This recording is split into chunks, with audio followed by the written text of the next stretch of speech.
All right, everybody, welcome to another edition of Tech Tickle. Today, I'm going to be doing that second build log that I promised to do. I'm still sick as fuck, wearing the same shirt as in my last video, but I figured now's as good time as any, so let it rip! Okay, you guys know the deal by now. If you've seen my first one, you'll know what's coming up. I'm going to go through a part list, tell you what I paid for every component piece by piece and my justification for doing so. And then we're going to cut to some benchmarks. I'm going to give you an idea of how this thing performs. And then you can judge for yourself whether or not building a computer out of used components is a worthwhile venture. So, without further ado, part list. All right, first up, Gigabyte 78LMT USB 3 motherboard. That's an AM3 board, and I bought it as a part of a combo deal a few weeks back. Cost me 40 bucks. It's a micro ATX form factor, which is good when you see what case I put it in. What CPU am I going to socket into this thing? Well, none other than the AMD Phenom II quad-core 965 Black Edition. Overclockable, still has a reasonable single-threaded performance for an AMD chip, especially considering what they've put out lately. And at 40 bucks, you really can't go wrong. So, we got 40/40, that's a total of 80 so far. Moving on to the RAM slotted into these 4 DIMM slots. I've got 2 Gigabyte modules times 4 at 1600 megahertz. They're Samsung, if that matters. $7 a pop, so that's 28 bucks for my 8 gig kit. Puts us up to 108 so far. Looking good. Seagate 7200 RPM 500 gigabyte HDD for the storage. Now 500 gigabytes is probably a little bit on the low side for a lot of people. For me, it's perfectly fine. My main rig has a 500 gigabyte Samsung 850 EVO in it that does me just fine. It has enough room for all my games and programs. And I've got a 2 terabyte external for all my video shit. So for most people, I think this will be pretty good, especially at this price point. And as a part of that combo deal that I mentioned earlier with the motherboard, I ended up paying $10 for this drive, which is a pretty good fucking deal. So moving on to the graphics card. Asus R9 270. So we're talking about close to top-end Pitcairn here. 2 gigabytes of VRAM for $60, which I think is a pretty fucking spectacular deal given the performance this thing offers. And at 60 bucks, which I believe brings the total up to 178. So how did I finish it off? Well, kind of crappily actually. I went with my usual Xion X310 case for 27 bucks. An Antec Basiq 450 watt power supply for 30. Again, 450 watt power supplies, especially at that performance tier, I usually don't pay for more than 20 bucks for, so I suppose 30 could be considered a premium, but considering the shape that it was in and the fact that it's an Antec and built on a pretty sturdy platform, I felt pretty confident about that. Now, the last component that brings the grand total up to 275 is the cooler. I paid 40 bucks for an Arctic Freezer 13.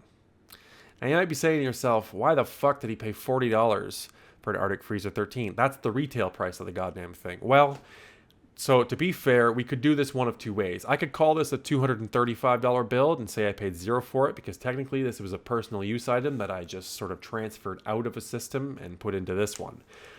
So for this venture, I guess you could call it a zero, but to be fair, if I was going to include it, despite the fact that I purchased it for personal use and at retail, I figured it was only fair to transfer the entire bulk of that cost towards this build because that's exactly what you would have to do if you were buying a new cooler and did not have a solution other than that. Let's call this $235 plus 40 bucks retail if you want to nitpick extra hard. And then, of course, if you want to go to Kingwin and get yourself an OEM copy of Windows 10, that would bring you up to an even $315. So, for the record, this is about 60 bucks cheaper than my last build. And now, I'm curious to see how this thing is going to perform performance-wise. So, I'll see you right after the break, and we'll have a chat.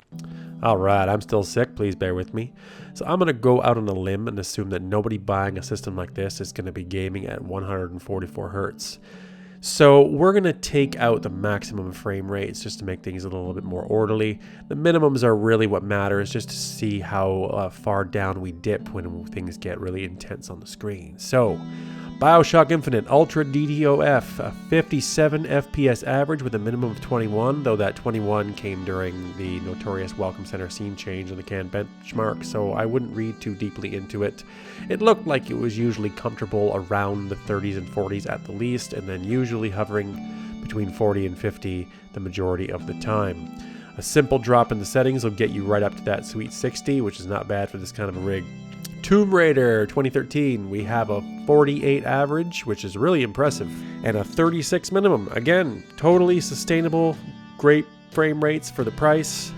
Drop down the settings from the ultimate preset, which is where these were set at, and you'll be golden. Thief 54 average, 38 minimum on the normal preset, just like our last tests, and Mantle was enabled here. Why?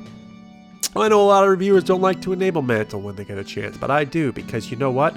If you've got a fucking AMD graphics card, you're obviously going to fucking use Mantle, aren't you? Like, nobody's going to leave it off on purpose. Jesus Christ. Okay, on to Shadow of Mordor with a 64 average and a 37 minimum on the high preset. Not fucking bad. And last but not least, we have our synthetic benchmark, Unigine Heaven 4.0. Running at a 50 average with a minimum of 8, although once again, scene changes. Oh, by the way, for those of you wondering what the music is playing in the background, that really doesn't fit this kind of a fucking video at all. It's mine. I wrote it back when I was in university. I was a compositional theorist for a while, a composer, and that's something I put together way on yonder ago when I was younger.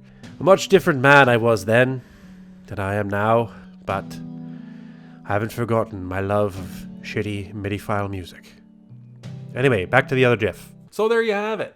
Price performance wise, it was a tick below my last one, but still for $315 you really can't go wrong. Couple things to note, being that the 965 Black Edition is a bit limiting of a CPU, it is going to hinder the system to some degree. But I will also note that because of the Arctic Freezer 13 that I threw in there, that was mine, you're going to have some overclocking capability on that Black Edition CPU. So you could push it up to 4 gigahertz and get a bit more juice out of it. Long story short, that one's a wrap. My next build log is coming up very soon. I wasn't kidding. When I said I build 100 computers a year, I was not shitting you. It's something around the pace of like 2 a week.